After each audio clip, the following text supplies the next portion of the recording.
In a remote village, nestled within the shadows of ancient, towering trees, there existed a peculiar workshop. Its walls, darkened with age and neglect, were overrun with creeping ivy, as though the very earth sought to reclaim the space. The villagers avoided this place, their superstitions fed by whispered tales and ominous occurrences. Within this workshop, an old dollmaker toiled, his life consumed by a singular, obsessive passion, crafting dolls that mirrored the human soul. The dolls he created were not mere playthings.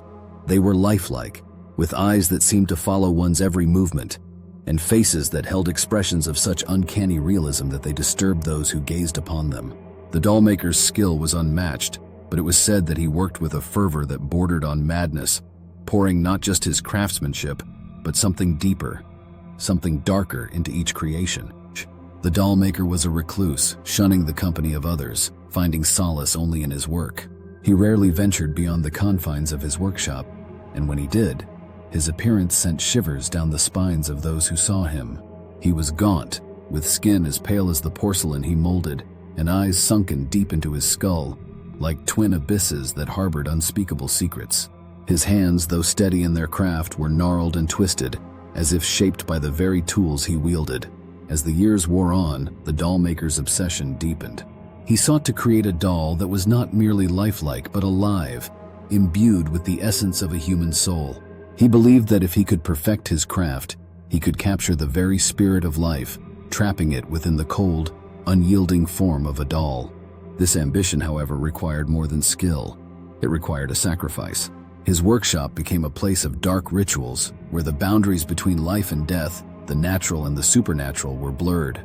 The dollmaker scoured ancient texts, searching for forbidden knowledge, for incantations and rites that would grant him the power to breathe life into his creations.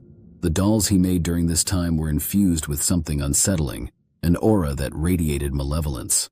The villagers, sensing the growing darkness, whispered of curses and malevolent spirits that inhabited the dolls, but none dared confront the dollmaker.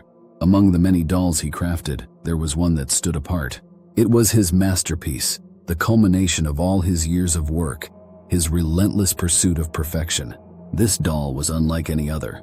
Its eyes, crafted from the purest glass, seemed to hold within them a depth of emotion that was almost human. Its skin, made of the finest porcelain, was flawless, yet disturbingly lifelike. The dollmaker had painstakingly painted its lips, sculpted its hands, and adorned it in garments so delicate that they seemed to breathe with life. But it was not the physical attributes of the doll that made it extraordinary. It was the presence it exuded, as if it possessed a soul of its own. The dollmaker knew he had succeeded, but at what cost? The ritual to imbue the doll with life had been dark and perilous. He had invoked ancient forces, entities that dwelled in the shadowy corners of the world, unseen but ever present. These forces demanded a price, and the dollmaker, in his desperation, had paid it without hesitation. He had poured his very essence into the doll, sacrificing a piece of his soul to give it life. From that moment on, the doll seemed to take on a life of its own. The dollmaker could feel its presence constantly, as though it were watching him, judging him.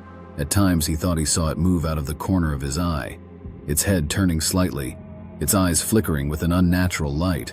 But when he looked directly at it, the doll remained still, its expression frozen in an eerie semblance of innocence. The dollmaker's health began to deteriorate rapidly. He grew weaker, his body frail and his mind consumed by feverish thoughts. The villagers, noticing his decline, spoke of a curse, a punishment for dabbling in forces beyond human understanding. They claimed that the dollmaker had brought this upon himself, that the doll he had created was now the vessel of his tormented soul. As the days passed, the dollmaker's condition worsened. He became bedridden, unable to continue his work. Yet the doll remained by his side, its presence a constant reminder of his ambition, his hubris. It was as though the doll was feeding off his life force, growing stronger as he weakened. The dollmaker, once a man of great skill and determination, was now a shadow of his former self, his body wasting away as the doll grew ever more lifelike. In his final days, the dollmaker was plagued by nightmares, visions of his soul trapped within the cold, unyielding form of the doll. He saw himself staring out through its glassy eyes, unable to move, unable to speak, condemned to an eternity of silence and darkness. The doll, once his greatest creation, had become his prison, a vessel for his tormented soul. The villagers found the dollmaker's lifeless body in his workshop. his hands clutching the doll to his chest, his face contorted in a final expression of terror. They buried him in the village cemetery, far from the workshop that had been the source of so much fear and speculation.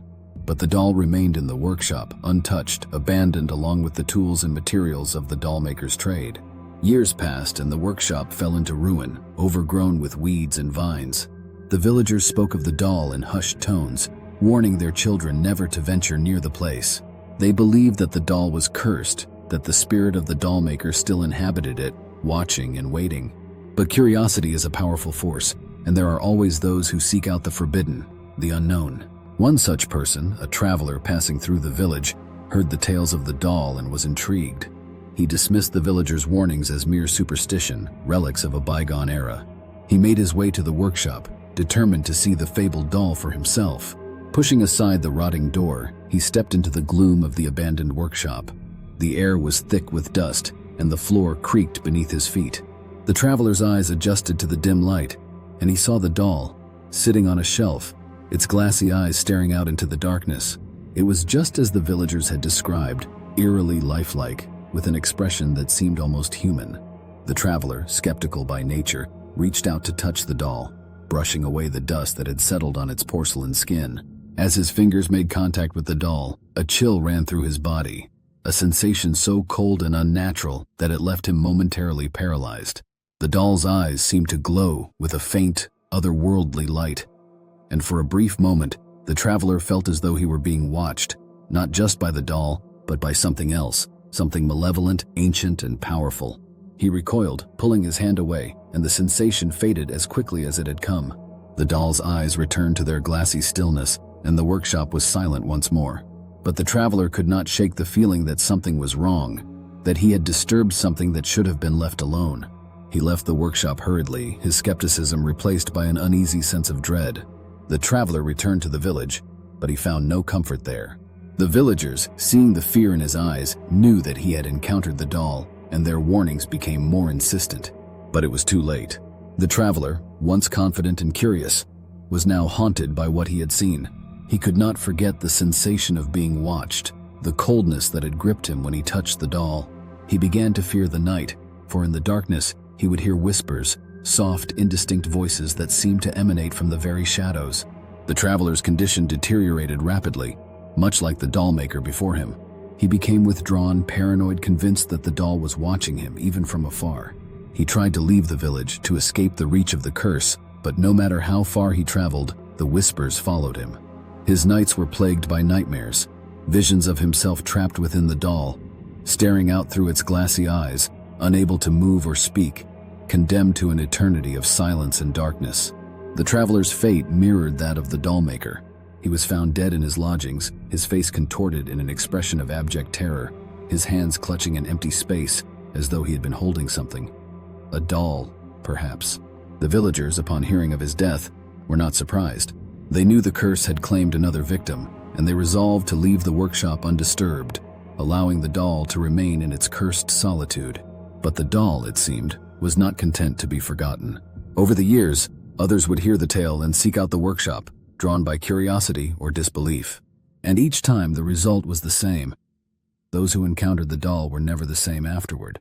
The whispers would follow them, the nightmares would plague them, and they would meet a fate as terrible as that of the dollmaker and the traveler. The doll remained in the workshop, its glassy eyes ever watchful, its porcelain face frozen in that eerie semblance of innocence. And as the years passed, the legend of the cursed doll grew, its power undiminished by time.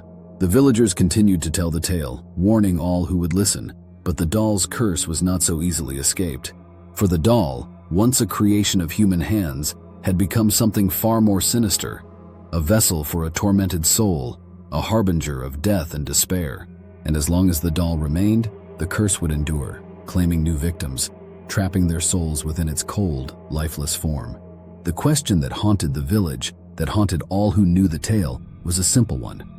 How long could the curse last? Could it be broken, or would the doll continue to claim souls, one by one, until the end of time? No one dared to find out, for the answer, if it existed, lay in the cold, glassy eyes of the doll, the eyes that watched and waited and whispered in the darkness.